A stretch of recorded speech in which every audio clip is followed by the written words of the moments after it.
Hello नमस्कार आप सभी लोगों को। तो कैसे हैं आप सभी लोग? अच्छे ही होंगे। मैं श्वेता चौधरी स्वागत करती हूं आप सभी लोगों का आपके अपने और हमारे चैनल आरजी टीचिंग एग्जाम्स पे। तो आज का जो मैं बताने वाली हूं आपको बीएससी, अगर आप बिहार में शिक्षक बनना चाहते हैं, ठीक है, तो उसके लिए क्या पैटर्न है, क्या सैलरी है, कितने अटेम्प्ट से कितनी कट ऑफ जाती है, क्या क्या करना चाहिए, क्या क्वालिफिकेशन चाहिए, तो वो सभी आज मैं आपको बताने वाली हूँ। तो इस वीडियो को आप स्टार्टिंग से लेके एंड तक जुड़े ताकि आपको सभी जो अभी तक TRA 1 TRA 2 TRA 3 हुआ है उसके बारे में आपको पता चल जाए। तो मैं आज आपको ऑल अबाउट बीपीएससी के बारे में सभी कुछ बताने वाली हूँ। क्या क्वालिफिकेशन चाहिए, क्या एज लिमिट चाहिए, क्या फीस होती है, फॉर्म फिलिंग कैसे करेंगे आप, अटेम्प्ट्स कितने चाहिए, सिलेक्शन का प्रोसेस क्या है, एग्ज़ाम का पैटर्न क्या है, सिलेबस क्या है, ज्वाइनिंग कैसे कैसे होती है, सैलरी कितनी होती है और आप इस चीज़ की तैयारी कैसे करें, प्रिपरेशन करें, कहाँ कहाँ से करें, तो वो सभी मैं आपको आज बताने वाली हूँ।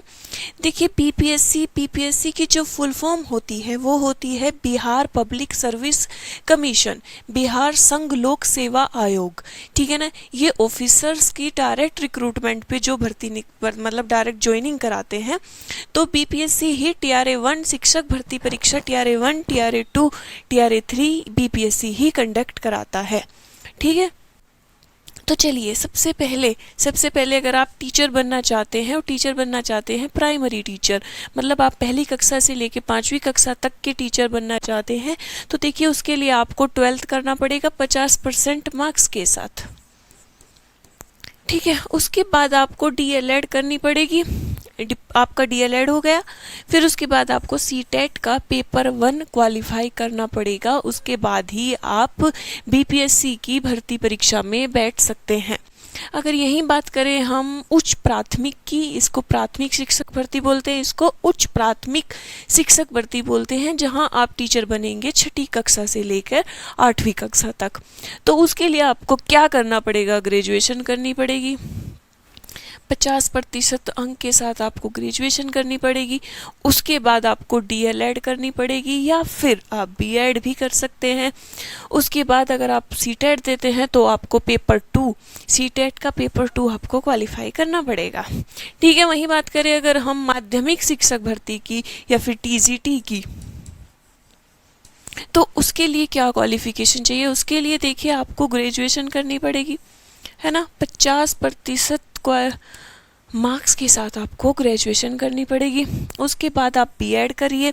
उसके बाद यहाँ पे BEd करने के बाद आपको बिहार का जो स्टेट का जो टेट होगा उसका पेपर 1 क्वालिफाई करना पड़ेगा, तभी आप बीपीएससी की भर्ती परीक्षा में आगे बैठ सकते हैं।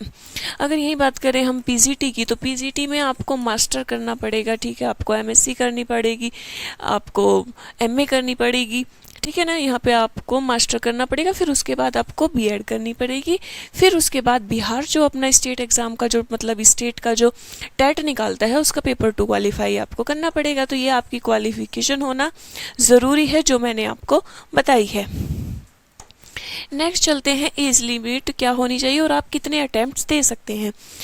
देखिए अटैम्प्ट्स की बात करूँ तो अटैम्प्ट्स की कोई गिनती नहीं है, यहाँ पे आप कितने भी अटैम्प्ट्स दे सकते हैं, बस आपको भर्ती निकालनी है। अगर आप 1 to 5 की टीचर बनना चाहते हैं तो कितनी एज चाहिए? देखिए मिनिमम एज चाहिए 18 और मैक्सिमम एज चाहिए आपकी 37 साल, ठीक है ना। 18 साल के होते ही आप बीपीएससी की भर्ती परीक्षा में बैठ सकते हैं, और जब आप 37 साल के हो जाएंगे उसके बाद आप इस भर्ती परीक्षा को नहीं दे सकते हैं। वहीं बात करें हम उच्च प्राथमिक की, तो इसके लिए मिनिमम ईयर्स होनी चाहिए आपकी 21 और मैक्सिमम ईयर होनी चाहिए 47 ईयर्स, यही ईयर यहाँ पे सबसे ज़्यादा होती है। वहीं बात करें आपको अगर TGT का टीचर बनना है तो TGT का टीचर बनने के लिए आपकी मिनिमम ईयर होनी चाहिए 21, मैक्सिमम ईयर होनी चाहिए आपकी 37 ईयर। वहीं बात करें आपको PGT का टीचर बनना है तो उसके लिए आपको 21 साल आपकी मिनिमम होनी चाहिए और मैक्सिमम आपकी 37 साल होनी चाहिए, ठीक है। सिर्फ प्राइमरी टीचर के लिए आपकी मिनिमम 18 है और सभी के लिए 21 साल से ऊपर होने के बाद आप भर्ती परीक्षा में बैठ सकते हैं। अटेम्प्ट्स आप यहाँ पे अनलिमिटेड अटेम्प्ट्स है, कितने भी अटेम्प्ट्स आप दे सकते हैं, बस आपकी एज का ही लिमिटेड है। हाँ जी, अगर हम फीस की बात करें, फॉर्म फिलिंग की बात करें कि अगर आप एलिजिबल हो चुके हैं उसके बाद आप क्या करेंगे, उसके बाद आप फॉर्म भरेंगे। चलिए तो फॉर्म भरते हैं। अगर आप जनरल में आते हैं और ओबीसी में आते हैं और आप मेल हैं, मतलब आप एक आदमी हैं, ठीक है, औरत नहीं है, तो आपको जो फीस भरनी है वो आपको 750 रुपये देने पड़ेंगे। वहीं पे अगर आप फीमेल है तो आपको सिर्फ 200 रुपये देने पड़ेंगे। अगर आप एससी और एसटी कैंडिडेट्स हैं तो आपको 200 रुपये देने पड़ेंगे। वहीं पे अगर आप बाहर से हो, मतलब बिहार के नहीं हो, आपका जो मूल निवास बना हुआ है वो दूसरी स्टेट का बना हुआ है, वहीं पे आप रहते हो, तो आपका 750 रुपये लगेंगे। ठीक है, तो ये आपकी हो गई फॉर्म के भरने की। हम बात करते हैं एग्ज़ाम पैटर्न की। ठीक है, तो जो इसका एग्ज़ाम पैटर्न है, देखिए इसका जो पेपर होता है वो 150 मार्क्स का होता है, 150 मिनट का होता है। ठीक है, ये पहले जो पेपर होता था क्वालिफाइंग और जो आपका सेकंड पेपर होता था वो पहले अलग अलग दिन पे होता था, लेकिन अभी एक साथ ही दे देते हैं, एक ही दिन में, एक ही पेपर में, एक ही बुकलेट। जो बुकलेट आपको मिलती है इसका ऑफलाइन पेपर होता है और जो बुकलेट आपको मिलती है उसी में एक में ही होता है। तो सबसे पहले आपको लैंग्वेज का पेपर देना होता है, सबसे पहले यही होगा। अगर वहीं पे आपकी हिंदी, इंग्लिश आपके लिए कंपलसरी है, आपको कंपलसरी इंग्लिश तो देनी ही देनी पड़ेगी। हिंदी की जगह आप उर्दू ले सकते हैं, बांग्ला ले सकते हैं। तो ये टोटल जो है वो 30 मार्क्स का आता है और 30 मार्क्स में से आपको 9 नंबर लाने बहुत ज़रूरी है। ठीक है, 9 नंबर आप लेके आते हो तभी आप नेक्स्ट पेपर, आपकी कॉपी भी चेक नहीं होगी, वह चाहे आप इसमें 100 मार्क्स भी क्यों ना लेके आए, तब तक आप इसमें 9 मार्क्स नहीं लेके आते, तब तक आपकी ये कॉपी चेक नहीं होगी। तो ये क्वालिफाइंग 9 नंबर लाना बहुत ज़रूरी है आपकी अगली कॉपी चेक करने के लिए। देखिए, जो दूसरा पेपर होता है वो आपका होता है 120 नंबर का। ठीक है, 120 नंबर का होता है जिसमें आपकी जनरल अवेयरनेस, आपकी करंट अफेयर, आपकी साइंस आती है, आपका एसएसटी आता है, आपका मैथ्स आता है, आपकी रीजनिंग आती है। ठीक है, ये इंडियन मॉडर्न हिस्ट्री से बहुत ज़्यादा क्वेश्चन पूछे जाते हैं, तो जितने भी आधुनिक हिस्ट्री के जो क्वेश्चन हैं वो आप पढ़े, उसमें से सबसे ज़्यादा क्वेश्चन उसी में से पूछे जाते हैं। तो ये टोटल जो होता है आपका वो 120 मार्क्स का होता है। इसमें ऊपर नीचे हो सकता है, 10 नंबर का मैथ्स हो गया, 10 नंबर की साइंस हो गई, 13 का करंट अफेयर हो गया, 9 का करंट अफेयर हो गया, तो इसलिए आपका आता है। ठीक है, तो ये आपका 120 नंबर होता है और जो आपकी कट ऑफ बनती है वो इससे बनती है। 120 नंबर में से आपकी कट ऑफ बनती है जितने मार्क्स का ये है। ठीक है, चलिए नेक्स्ट जो चलते हैं 6 to 8, 9 to 10 और 11 to 12 के अगर आप टीचर बनना चाहते हैं, देखिए उसके लिए वही प्रोसेस है। लैंग्वेज पहले वही होगी, आपकी इंग्लिश कंपलसरी होगी, हिंदी, उर्दू, बंगला, संस्कृत में से जो आप चुनना चाहे वो आप चुन सकते हैं। ये आपका 30 मार्क्स का आता है, वही आपको 9 नंबर क्वालिफाइंग इसमें करना ही होता है, वरना दूसरी कॉपी चेक नहीं होगी। सिर्फ बात इसमें कहाँ आती है, ये पहले पेपर जो आपका 1 to 5 का पेपर है, ये सिर्फ ये आता है और वही आपका 120 नंबर का आता है।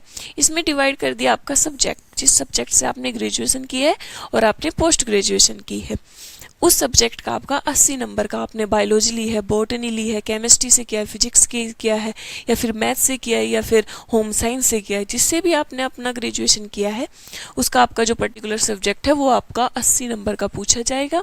और आपकी हो गई जीके, जीएस, एसएसटी, जीए, मैथ्स, रीजनिंग। देखिए ये जो मैथ्स आता है ये वही एसएससी वाला या फिर बहुत हल्का रीजनिंग, तर्क, मतलब बहुत सिंपल आते हैं, ज़्यादा टिपिकल नहीं आते हैं। ये आपका आता है टोटल 40 नंबर का।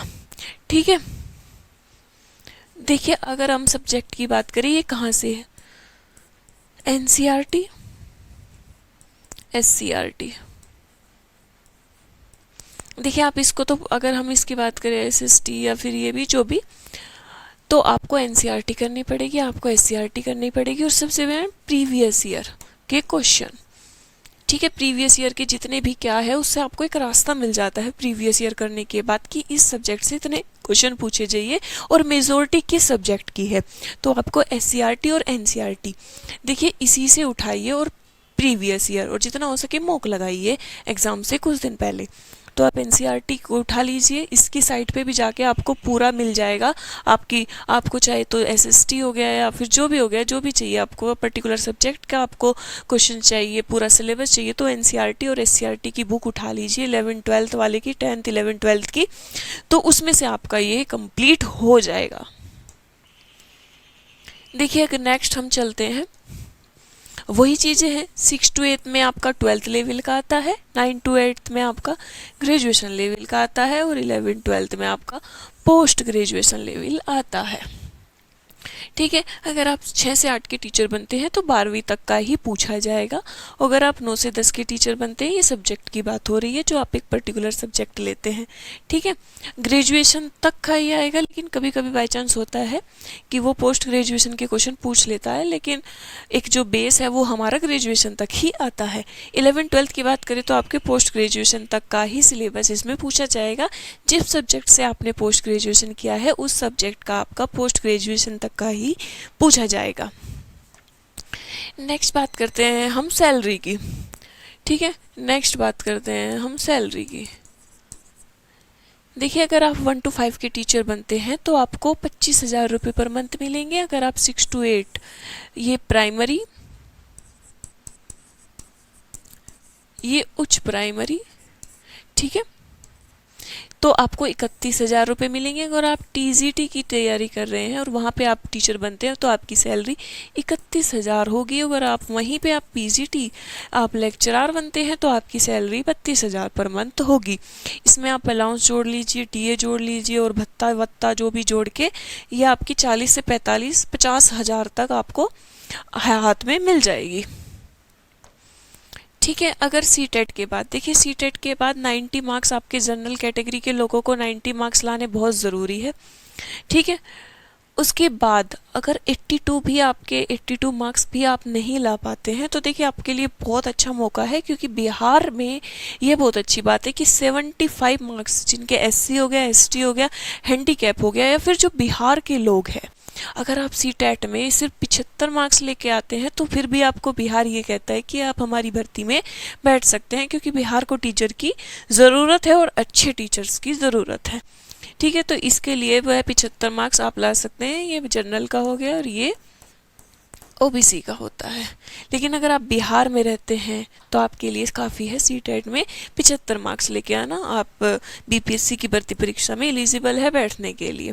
देखिए, सबसे इम्पोर्टेंट चीज़ क्या होती है, अगर बीपीएससी के कितने एग्ज़ाम हुए अभी तक, टीआरए 1 हुआ है, टीआरए 2 हुआ है, टीआरए 3 हो चुके हैं, अभी 4th आने वाला है और कभी भी आ सकता है।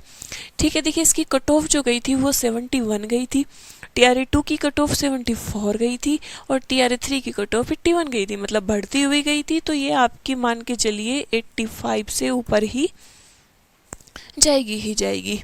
देखिए, इसका जो नोटिफिकेशन आया था वो 23 मई 2023 को आया था और इसका जो एग्ज़ाम कराया था इन्होंने अगस्त में कराया था। और जो टीआरए 2 का जो नोटिफिकेशन आया था वो 23 अक्टूबर 2023 को आया था और उसका जो एग्ज़ाम कराया था इन्होंने दिसंबर में कराया था। अगर वहीं हम बात करें टीआरए 3.0 की, तो इसका जो नोटिफिकेशन आया था वो 24 फरवरी 2024 को आया था और इसका जो एग्ज़ाम है वो पहले मार्च में हुआ था, फिर वो कैंसिल हो गया था। उसके बाद वो एग्ज़ाम आपको जुलाई में कराया गया था। ठीक है, तो देखिए टीआरए 4 की कट ऑफ इतनी जाएगी और नोटिफिकेशन आपका कभी भी आ सकता है। आप अपनी तैयारी पहले ही करके रखें कि जब भी आए तब आपको एकदम ना पढ़ना पड़े, आपकी तैयारी पहले ही हो।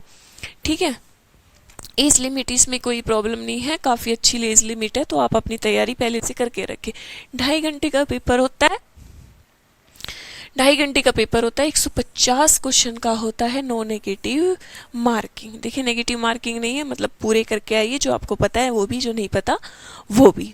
ठीक है, तो इसके बाद आपका क्या रहता है, देखिए अगर उसके बाद अगर आपका एग्ज़ाम क्वालिफाई हो जाता है उसके बाद कट ऑफ आंसर की आती है, फिर आपकी कट ऑफ लगती है, फिर उसके बाद चैलेंज होते हैं तो दोबारा आंसर की आ जाती है।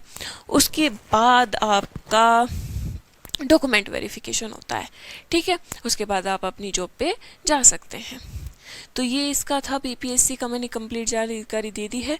तो बस आज के लिए इतना ही, धन्यवाद।